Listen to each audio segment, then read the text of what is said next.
Recording live from the set of the hit YouTube show Big Sister series. Our sources tell us Ginny Ree shares what she wishes an older sister told her. Coming up, a video on romanticizing your life.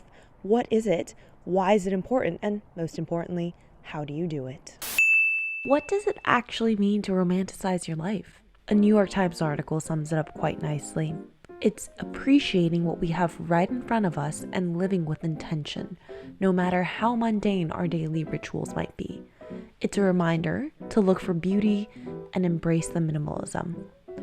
It's actually a new way of exploring mindfulness, which has been around for centuries, the practice of paying attention to the present moment and becoming acutely aware of your physical sensations, thoughts, and emotions in a non-judgmental way. In my mind, romanticizing our lives, it's similar to being like a main character in a movie. Doesn't it seem like the main characters always have such fun and full lives? Romanticizing your life is a form of mindfulness, and mindfulness has been shown to decrease irritability, symptoms of depression and anxiety, and ultimately, it just makes life so much more worth living, right? Because if you wake up and you have to do the dishes, it's just dishes.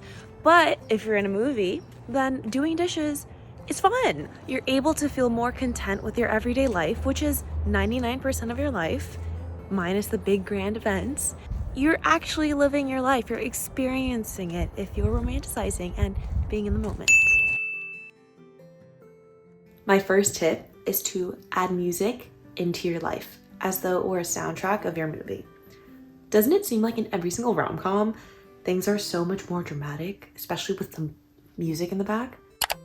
You might be showering, maybe turn on some relaxing music, and it feels like you're in a beautiful spa. As cheesy as it sounds, I actually do practice what I preach, so I quite literally have playlists so I can romanticize my life. There's one around Ginny is that girl, you're that girl, being successful, manifesting rich, energy, romanticizing an overworked Tuesday. I made this playlist as I was walking out of the office very, very late and felt like shit, but the playlist did make me feel a little bit better. One habit around romanticizing my life that I've somehow managed to maintain for several years is taking my daily walk and listening to happy music or sad music, depending on how I feel. But I always feel better. It's like this hit of happy chemicals, and there's nothing like it. You should really try it. I swear I'm going to be so much happier after I... No. I'm gonna clean up and get my life together as soon as I'll be able to take care of my body and go to the gym once I...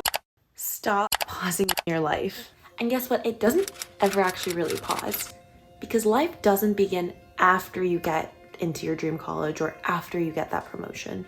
It's a continuous series of all of the little moments and little thoughts. Stop waiting to give yourself permission to begin romanticizing your life and just start living the life that you actually want and envision yourself in. Why do I always fail? And it feels like everyone else... It's a movie, we can still hear all of your internal dialogue. Cut. We're taking out all of the negative self-talk. Remember, we're replacing it with things that you would tell your 5-year-old self. Let's try again. The next tip is around being hyper present. There's a book I read called Maybe You Should Talk to Somebody, and there's this one paragraph that will live in my brain rent-free forever. Here it is. One thing that surprised Julie about going through the process of watching herself die is how vivid her world would become. Everything that she used to take for granted produces a sense of revelation, as if she were a child again. Tastes, the sweetness of a strawberry, people watching at Starbucks, opening the mail, and all of this, no matter how mundane, delights her to no end.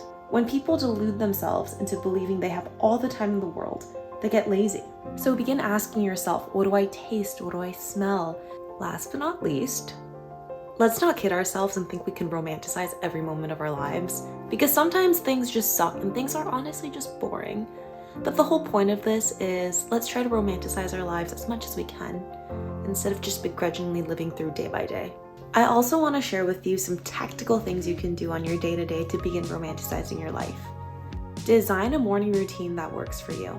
You don't have to wake up at 5 a.m. and you don't need to go on a run. Buy yourself some flowers.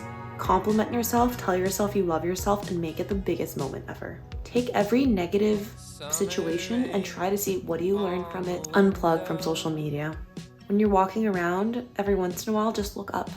We really never look up. Drink your morning coffee like it might be your last coffee. Wake up every morning being grateful that you've been given yet another day to live.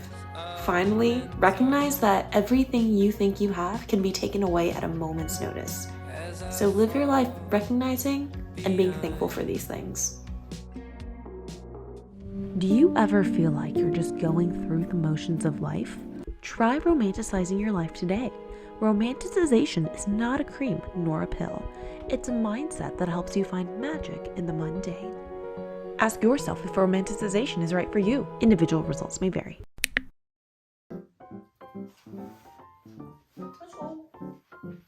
Life moves pretty fast.